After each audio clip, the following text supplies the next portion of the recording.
2024년 마지막 주일입니다. 여러분, 1년의 주일이 몇 번인지 혹시 아십니까?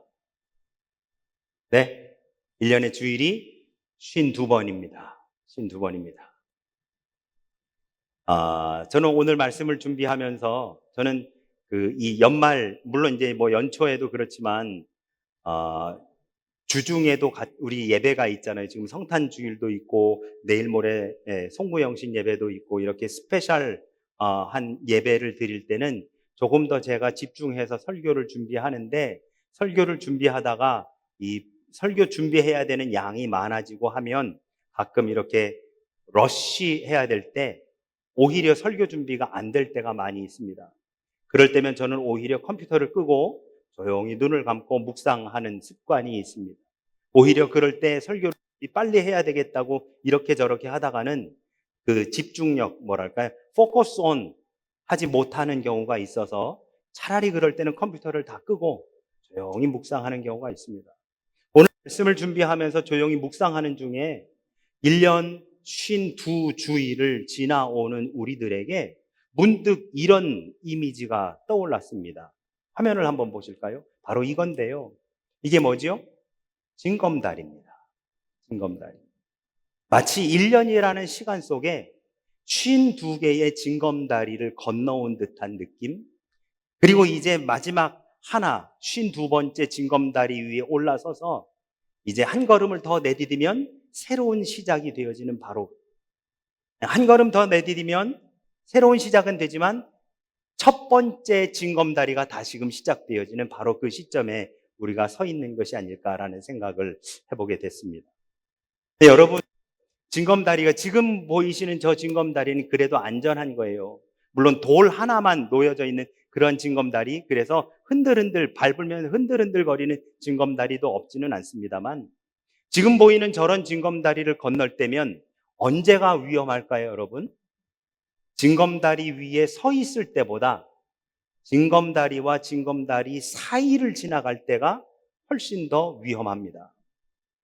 그래서 여러분, 이 징검다리와 징검다리 사이를 지나갈 때 장난기 많은 남자애들은 거기에서 장난을 치기도 하고 누군가를 밀치기도 하고 또 자기가 무슨 뭐라 그럴까요? 이렇게 나 이렇게 해도 넘을 수 있어 라고 하는 그런 멋짐을 표현하기 위한다고 할까요? 그렇게 하는 친구들도 가끔 있습니다. 그게 저였습니다. 왜일까요? 그때가 자기의 용기, 아니면 자기가 이렇게 할 수 있다라고 하는 퍼포먼스를 보여줄 수 있는 시점이 바로 그때거든요. 징검다리 위에서가 아니라 징검다리와 징검다리 그 사이사이를 지나가는 중에 자기가 용기 있고 이렇게 할 수 있어 라고 하는 것을 보여주는, 내가 어떤 사람인지를 보여줄 수 있는 것은 징검다리 위에서가 아니라 사이사이에서가 아닐까라는 생각을 해봅니다. 여러분, 지금까지 달려온 51의 징검다리는 어떠셨습니까? 아니, 그 징검다리 사이사이는 여러분 어떠셨습니까? 우리가 오해하고 있는 것이 하나 있는데요. 그게 뭐냐면 오늘처럼 이렇게 예배 시간이 돼서 이렇게 모여서 같이 예배하는 게 믿음이라고 생각하기 쉽습니다. 네, 여러분, 저는 분명히 말씀드리지만 이것도 믿음이지만 실제로 우리의 믿음이 더 드러나는 경우가 있습니다.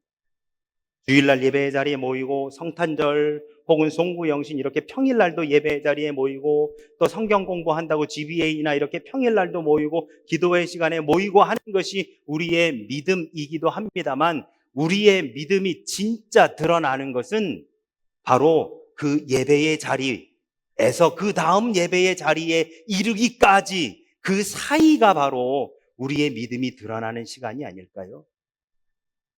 그 징검다리 위에 서 있을 때가 그 사람의 용기나 아니면 그 사람이 보여줄 수 있는 퍼포먼스를 보여주는 시간이 아니라 징검다리와 징검다리 사이를 넘어갈 때 보여주는 것과 마찬가지로 예배의 자리에 나와 있을 때가 우리의 믿음이 표현되는 것이 아니라 오히려 이 자리를 벗어나서 저 세상에 나아가 있을 때 오히려 우리의 믿음이 드러나는 순간이 되어진다라고 하는 것이지요. 징검다리와 징검다리의 그 사이에서 그 사이를 어떻게 내가 넘어가고 있느냐가 바로 내 믿음이 표현되고 고백되며 드러나는 시간이다라고 하는 바로 그러한 말씀이 되어집니다. 52개의 징검다리를 넘어서는 것만이 그 믿음이 아니라 그 사이사이를 지나갈 때 드러나는 우리의 믿음들. 예배의 자리에서 그 다음 예배의 자리까지, 교회에 나와서 그 다음 교회에 나올 때까지의 바로 그 사이 동안에 드러나는 나의 믿음은 과연 어떠했었는가? 2024년 마지막 52번째 징검다리 위에서 드리는 이 예배의 시간. 지난 한 해 동안 죄인된 우리를 사랑하신 하나님의 은혜와 그리고 우리를 위해 십자가를 지신 예수 그리스도의 바로 그 희생을 다시 한번 생각하면서 우리 골로새서의 말씀으로 함께 은혜를 나눠보고자 합니다.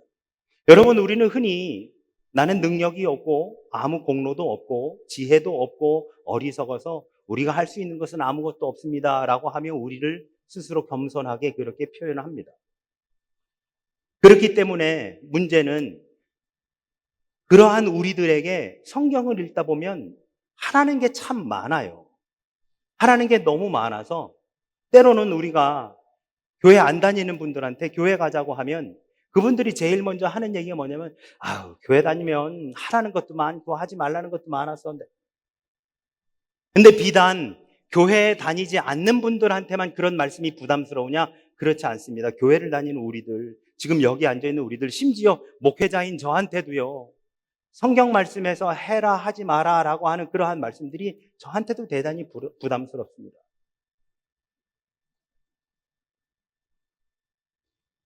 예수 믿는 것이 때로는 부담스럽고 때로는 힘들고 때로는 너무 어렵습니다. 왜 그러느냐? 우리는 그것을 할 수 있는 능력이 없으니까요. 성경을 읽어보면 하라는 말씀, 하지 말라는 말씀이 많은데 우리의 능으로는, 우리의 힘으로는 할 수 있는 것, 할 수 없는 것, 우리가 그것을 지키면서 살아갈 수 있는 능력이 없기 때문에요. 오늘 우리가 읽은 성경 말씀 골로새 3장을 보면 세 가지를 하라라고 그렇게 사도 바울은 말씀하고 있습니다. 첫 번째는 뭐냐? 서로 용납하고 용서하라라고 그렇게 말씀합니다. 13절에 보시면 누가 누구에게 불만이 있거든 서로 용납하여 피차 용서하되 주께서 너희를 용서하신 것 같이 너희도 그리하라 라고 그렇게 말씀합니다. 여러분, 이 13절의 말씀을 읽어보면 마치 마태복음 6장에서 예수님께서 제자들에게 기도를 가르쳐 주시는 바로 그 순간에 한 억구가 떠오릅니다. 6장 12절에 보시면 우리가 우리에게 죄 지은 자를 사하여 준 것 같이 우리 죄를 사하여 주시옵고 라고 하는 부분이 나오는데요. 우리가 우리에게 죄 지은 자를 사해 준 것 같이 우리 죄를 사해달라라고 요청하라고 하는 것처럼 피차 용서하되 주께서 너희를 용서하신 것 같이 하라라고 하는 표현이 흡사 비슷하지 않나라고 하는 생각을 해보게 됩니다. 여러분, 바울이 이 골로새서를 쓸 때 당시에 골로새 교회는 믿음이 흔들리거나 하는 교회는 아니었습니다. 물론 대부분 초기 기독교인들은 초신자들이었었어요. 그래서 믿음을 지켜나가기가 쉽지 않았었습니다. 그런데 이 골로새서는요, 골로새의 교회는 외부의 철학이나 사상들이 교회 안에 들어와서 사람들의 믿음을 흔들기 시작을 했어요. 그러다 보니까 그 안에서 그 사상이나 철학을 받아들이고자 하는 사람들과 그렇지 않은 사람들이 양분되었습니다. 그 외부에서의 사상이나 철학이 들어와 개인적인 믿음을 흔들기도 했었지만 그렇게 믿음이 흔들린 사람들이 그렇지 않은 사람들과 또다시 대결 구도를 펼치면서 교회가 와해될 지경에까지 이르게 된 것이 바로 이 골로새 교회였었습니다. 그래서 애저녁에 사도 바울이 그것을 차단하기 위해 쓴 편지가 바로 이 골로새서였습니다. 이에 대해서 사도 바울이 뭐라고 하고 있느냐? 누가 누구에게 불만이 있거든 서로 용납하고 피차 용서하라. 여러분, 용서해 보셨습니까? 여러분, 용서해 보셨습니까? 제가 몇 번 말씀드린 기억이 있는데요. 여러분, 우리는 용서하지 않고 살아갑니다. 예수님께서는 우리를 용서하셨죠. 하나님은 우리를 용서하셨습니다만 우리는 용서하지 않고 살아갑니다. 그럼 뭐 하느냐? 우리는 그 사람을 다시 보지 않고 살아갑니다. 용서하지 않는 게 아니고요. 그 사람을 다시 상종하지 않고 그 사람과 같이 자리에 앉지 않고 그 사람과 말 섞지 않고 살아갑니다. 이것은 용서가 아니지요. 용서란 있었던 일을 내가 다 뭐라고 할까요? 그의 허물을 다 덮어주고 없었던 것으로 인정해주며 그래서 모든 것을 백지화하고 다시 그를 맞이해주는 것, 이것을 우리는 용서라고 할 수 있는데요. 우리는 용서하지 않고 살아갑니다. 그것을 그냥 다 잊기는 하지만 그 사람하고 다시는 말 섞지 않고 같은 자리에 앉지 않고 살아가지요. 사도 바울이 골로새서에 이 용서하라, 용납하고 용서하라는 말씀을 했을 때에는 용서할 수 있는 상황이 아니었습니다. 용납할 수 있는 상황이 아니었습니다. 오히려 서로가 서로에게 불만을 토로하고 서로 원망하며 네 잘못이라고 서로 그 원인 제공에 대해서 원망하고 있었던 상황입니다. 그런데 그 상황에서 사도 바울은 용납하고 용서하라라고 말씀하십니다. 할 수 있는 상황에서 용서하라는 게 아닙니다. 할 수 있는 상황에서 용납하라는 게 아닙니다. 할 수 없는 상황에서 용납하라라고 그렇게 말씀하고 계시는 것이지요. 하나님께서 우리를 용서하시기 위해 무엇을 하셨습니까? 당신의 외아들인 예수님을 이 땅에 보내주셨습니다. 여러분, 제가 이렇게 한번 여쭤볼까요? 하나님이 지금까지 역사 속에서 하셨던 일 중에 가장 힘든 게 뭐였을까요? 하나님이 지금까지 하신 일 중에 가장 힘드신 것이 뭐였을까요? 저는 단언컨대 이렇게 합니다. 나 같은 죄인도 용서하신 것이. 이 온 우주 만물을 말씀만으로 창조하신 하나님, 인간도 흙으로 빚어 그 코에 생기를 불어넣어 인간을 만드신 바로 그 하나님이 우리 인간들의 죄를 용서하시기 위해 친히 인간이 되어 이 땅 가운데 33년을 계시다가 골고다 언덕에 십자가를 지고 올라가 스스로 죽임당하시기까지 그 모든 과정들을 되돌아본다면 말씀만으로 용서받아라고 하면 되셨을 것을 굳이 이 땅 가운데 사람의 모습으로 오시어 33년을 지나며 고통당하시고 그리고 버림받으시고 죽임당하시어 십자가 위에서 우리를 위해서 죽어주신 바로 그 예수님의 바로 그 행위가 하나님이 인류의 역사상 하시기 가장 힘든 일이 아니었겠느냐. 그렇다고 한다면 여러분, 우리는 용서받을 수 있는 상황이 아니었던 것 같습니다. 우리가 용서받을 수 있는 상황, 별로 큰 죄가 아니었었더라면 그래 알았어 라고 하고 그냥 지나갈 텐데 이거는 아닌 거예요. 우리가 지은 죄는 그렇게 넘어갈 수 있는 것이 아닌 거예요. 그러니 어떻게 하셨어요? 하나님이 직접 당신의 아들을 보내어 그 죄의 대가를 치르게 해주셨었던 것이죠. 예수님께서 우리를 위해 당신의 목숨을 내어주셨다는 것은 우리는 용서받을 수 있는 상황이 아니었다라고 하는 것을 반증하고 있는 것입니다.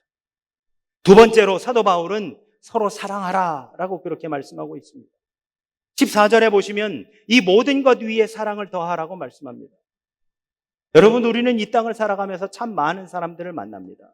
그리고 여러 가지 일들을 경험하며 살아갑니다.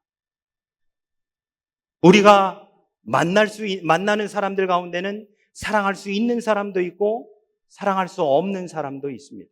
또한 우리가 경험하는 일들은 기쁘고 감사한 일도 있지만 외롭고 힘들고 어려운 일, 두려운 일들도 존재합니다. 여러분, 제가 이렇게 한번 여쭤볼까요? 여러분은 두려운 일을 만나시면 어떻게 하십니까? 당연히 기도하지요. 그런데 여러분, 성경은 우리에게 두려운 일을 어떻게 해결해 주는지를 정확하게 말씀해 줍니다. 요한일서 4장 18절에 이렇게 말씀합니다. 사랑 안에 두려움이 없고 온전한 사랑이 두려움을 내쫓나니 두려움에는 형벌이 있음이라. 두려워하는 자는 사랑 안에서 온전히 이루지 못하였느니라 라고 말씀합니다. 두려움은 사랑으로 물리칠 수 있습니다. 두려움은 사랑으로 이겨낼 수 있습니다. 사랑을 통해 두려움에서 극복하라고 성경은 우리에게 가르쳐주고 있습니다. 오늘 본문에서도 이 모든 것 위에 사랑을 더하라는 말씀은 서로 용서하고 용납하며 포용하는 것, 그 위에 그 모든 것 위에 사랑을 더하라고 말씀하고 있는 것이지요. 용서하는 것, 용납하는 것, 이 모든 것들을 인정하고 포용하는 모든 것은 결국 사랑을 통해서 가능한 것이 아니겠습니까? 그러니 용납하고 용서하는 것과 사랑하는 것은 연결된 겁니다. 용서와 용납을 사랑 없이 할 수 없습니다. 사랑이 있어야 용서할 수 있는 것이고 사랑이 있어야 용납할 수 있는 것입니다. 사랑을 해야 관용할 수 있는 거고 사랑해야 포용할 수 있는 것이지요. 그러니 이 모든 일에 사랑이 있어야만 가능하다. 그래서 우리에게 성경은 서로 사랑하라 라고 가르쳐주고 계십니다. 세 번째, 사도 바울은 우리에게 감사하라고 말씀하고 있습니다. 15절에서 보시면 그리스도의 평강이 너희 마음을 주장하게 하라. 너희는 평강을 위하여 한 몸으로 부르심을 받았나니 너희는 또한 감사하는 자가 되라 하고 그렇게 말씀하고 있습니다. 여러분, 평강이 뭐죠? 평강? 제가 네이버에 들어가서 평강이라고 쳐봤더니 제일 먼저 나오는 단어가 뭔지 아십니까? 네? 평강공주가 나오더라고요. 여러분, 성경사전에서 평강을 이렇게 이야기합니다. 마음에 걱정이 없고 평안함이라고 정의하고 있습니다. 이 평안함에 대해서 빌립보 4장에서 정확하게 말씀하고 있습니다. 아무것도 염려하지 말고 다만 모든 일에 기도와 간구로 너희 구할 것을 감사함으로 하나님께 아뢰라. 그리하면 모든 지각에 뛰어난 하나님의 평강이 그리스도 예수 안에서 너희 마음과 생각을 지키시리라. 여러분, 우리는 우리의 소원을 이루기 위해 기도합니다. 우리의 소원을 하나님께 아뢰면서 기도합니다. 내가 무엇을 원하는지를 하나님 앞에 무릎 꿇어 간구합니다. 사도 바울은 오늘 빌립보서에서 기도의 이유를 우리에게 분명하게 말씀하고 있습니다. 모든 지각에 뛰어난 하나님의 평강이 그리스도 예수 안에서 너희 마음과 생각을 지키시리라. 이루시리라가 아닙니다. 형통케 하리라가 아닙니다. 역사하시리라가 아닙니다. 듣고 응답하시리라도 아닙니다. 너희 마음과 생각을 지키시리라. 네가 원하는 대로 되지 않는다 할지라도, 내가 기도한 대로 되지 않는다 할지라도 내 믿음이 흔들리거나 내 마음이 움직이지 아니하도록 붙들어 주시리라 라고 하는 바로 그 말씀이 빌립보서의 말씀입니다. 흔들리고 있는 우리의 마음을, 위협받고 있는 우리의 믿음을 하나님의 평강이 그리스도 예수 안에서 지켜주리라 라고 말씀하고 계신다는 것이지요. 우리가 기도한 대로 된다고 성경은 말하지 않습니다. 우리가 간구한 대로 다 이루어 주겠다고 성경은 말하지 않습니다. 그렇게 되지 않는다 할지라도 흔들리는 믿음과 마음을 내가 붙들어 주리라. 그래서 뭐 하라고요? 너희 구할 것을 감사함으로 하나님께 아뢰라. 우리에겐 감사가 필요합니다. 기도하기 이전에 우리에게 감사가 필요한 겁니다. 하나님께 무언가 아뢰기 이전에 우리에게 감사가 먼저 필요한 것입니다. 우리가 감사함으로 하나님께 아뢰야 진정한 기도가 나올 수 있는 것입니다. 뭘 달라고 필요하니까 하나님 주시옵소서 주시옵소서 한다면 하나님은 그 기도를 듣지 않으실 겁니다. 우리에게는 진정한 감사가 요구되는 겁니다. 기도 이전에, 우리가 하나님 앞에 아뢰기 이전에 먼저 우리에게 요구하는 것이 바로 진정한 감사인 것이지요. 그런데 여러분, 감사란 누군가가 나에게 무엇을 해주었을 때 그것에 대해 내가 사례하거나 아니면 그것에 대해 내가 무언가 인사하는 것, 우리는 이것을 감사라고 흔히 그렇게 이야기합니다. 그런데 여러분, 누군가가 나에게 무엇을 베풀어 주었을 때 그것에 대해 내가 사례하는 것은 감사가 아닙니다. 그건 뭐예요? 그건 당연한 겁니다. 그건 당연한 겁니다. 아니, 누군가가 나에게 선한 행위로 다가와 주었는데 그것에 대해 내가 사례하지 않으면 그게 이상한 거죠. 그거는 감사가 아닙니다. 그건 당연한 겁니다. 그러면 감사가 뭐냐? 감사는 상대가 나에게 무언가를 베풀어 주지 않았더라도, 상대가 나에게 호의를 베풀어 주지 않았더라도, 내가 요청한 것에 대해 들어주지 않았더라도 그에게 사례하고 그에게 내가 감사하다고 말하는 그 사례를 표현하는 것, 이게 바로 진짜 감사입니다. 하나님께서 내가 원하는 대로 이루어 주셨을 때 하는 것은 감사가 아니라 당연한 것입니다. 내가 원하는 대로 이루어지지 않았더라도, 내가 바라는 대로 하나님이 행하지 않으셨더라도 내가 하나님 앞에 사례하고 하나님께 영광을 돌리는 것, 이것이 진정한 감사예요. 오늘 사도 바울은 우리에게 이렇게 말씀하고 있습니다. 너희는 또한 감사하는 자가 되라. 하나님이 해주시면 거기에 대해 내가 무언가 액션을 취하는 것이 감사가 아니라, 하나님이 행하시지 않았더라도, 내가 원하는 대로 이루시지 않았더라도 거기에 대해 내가 살해하고 하나님께 영광을 주고, 이게 진짜 감사인 것이죠. 또한 17절은 이렇게 말씀합니다. 또 무엇을 하든지 말에나 일에나 다 주 예수의 이름으로 하고 그를 힘입어 하나님 아버지께 감사하라.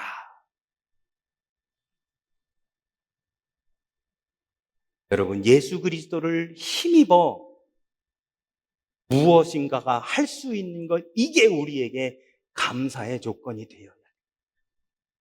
옛사람을 벗어버리고 새 사람을 입은 우리 그리스도인들은 가정이나 직장이나 교회나 학교나 모든 인간관계 속에서 무슨 일을 하든지 무슨 말을 하든지 자신에게 좋은 대로만 하지 않습니다. 주 예수께서 원하시는 삶을 기꺼이 살아내기 위해 담대히 나아가는 것, 바로 그것이 우리네 삶이 되는 것이지요. 내가 원하는 대로 살아가는 사람이 어디 있습니까? 그러면 내가 원하는 대로 가정에서, 학교에서, 회사에서, 교회에서, 아니면은 다 인간관계 속에서 이루어지지 않았다고 해가지고 늘 인상 찡그리고 그러고 다닐 겁니까? 아닙니다. 내가 주 예수의 힘입어 이 모든 일을 할 수 있음에 감사한 것이죠. 이루어졌음에 감사한 것이 아니라 할 수 있음에 감사한 것입니다. 그러니 여러분, 나는 전도도 잘 못해. 나는 성경도 잘 못 읽어. 나는 기도도 제대로 잘 못하고 11조도 제대로 못해. 아이고. 여러분, 그게 아니에요. 우리 기독교는 못하기 때문에 자기 스스로를 정죄하고 자기 스스로를 디프레스하는 종교가 아니라, 그렇게 못할 수밖에 없는 우리들을 예수님께서 십자가를 지으셔서 구원해 주시어 할 수 있도록 옮겨주셨음에 감사한 겁니다. 그것이 바로 우리 기독교입니다. 다른 세상의 여타의 종교들은 다 내가 못하고 그래서 신에게 잘못했다고 그렇게 용서를 구하고 그렇게 정성을 들이는 것이 세상의 종교들입니다. 그런데 우리는 아까 제가 말씀드린 것처럼 그렇게 할 수 없는 우리들이, 그렇게 할 수 있는 능력이 아무것도 없는 우리들이 예수 그리스도를 힘입어서 할 수 없음에서 할 수 있음으로 옮겨졌기 때문에, 그러므로 말미암아 감사할 수 있는 종교가 바로 우리 그리스도인들이죠. 그런데 여러분, 지금까지 제가 말씀드린 이 세 가지, 용납하고 용서하는 것, 사랑하는 것, 감사하는 것, 우리의 능으로 할 수 없습니다. 우리의 의지로 할 수 없습니다. 우리의 지식이나 아니면 우리의 능력으로 할 수 있는 것이 아무것도 없습니다. 어떻게 사람이 무엇을 말하든지 말에나 일하나 감사하며 살아갈 수 있습니까? 사실 여러분, 우리 자신만 본다면 감사한 일보다 그렇지 못한 일들이 훨씬 더 많지 않았던가요? 지난 한 해 한번 되돌아봐 보시죠. 2024년 한 해 동안 우리에게 벌어졌었던 일들을 한번 살펴보십시오. 물론 중간중간에 큰 일들, 그래서 감사할 일들도 없지는 않습니다만, 여러분, 감사할 일이 훨씬 더 기억에 많이 남으십니까? 아니면 그것이 안 된 일들이 훨씬 더 기억에 많이 남으십니까?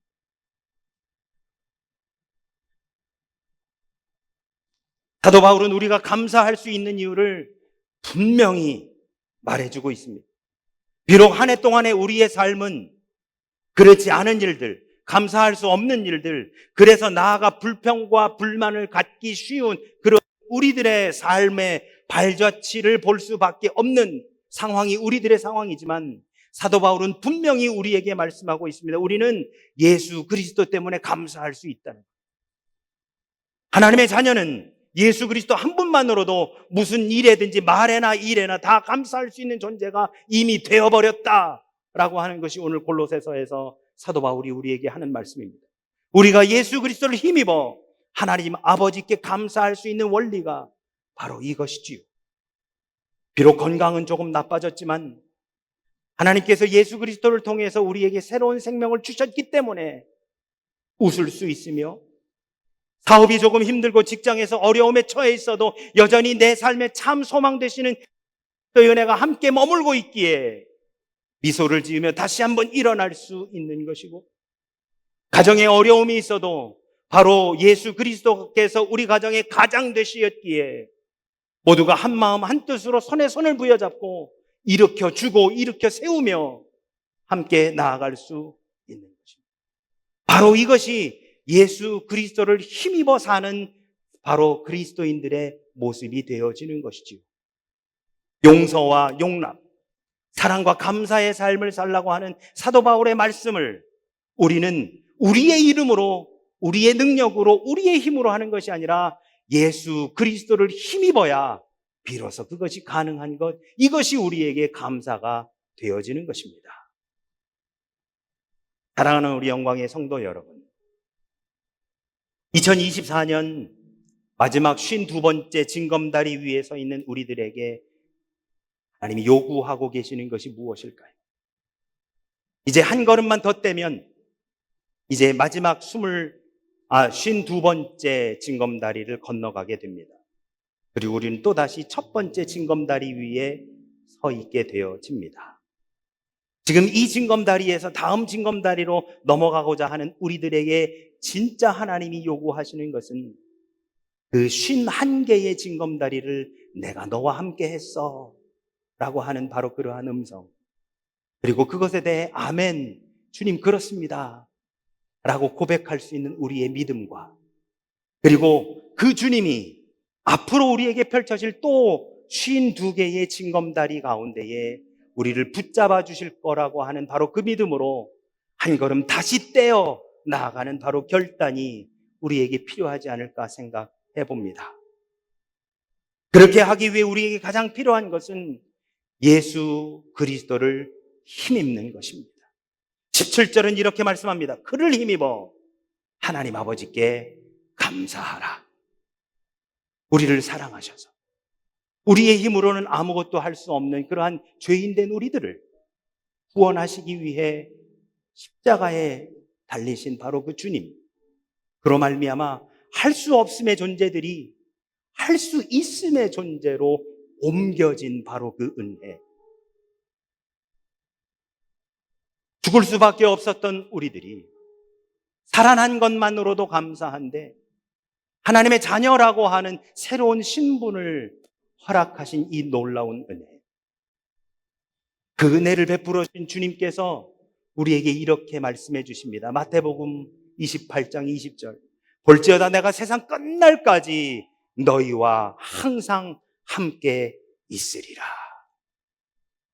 이 언약을 부여잡고 2024년 마지막 징검다리를 건너 2025년 우리에게 새롭게 시작되어질 그 첫 번째 징검다리로 함께 나아가시는 저와 우리 모두가 되어지시기를 예수 그리스도 이름으로 축원합니다. 아멘.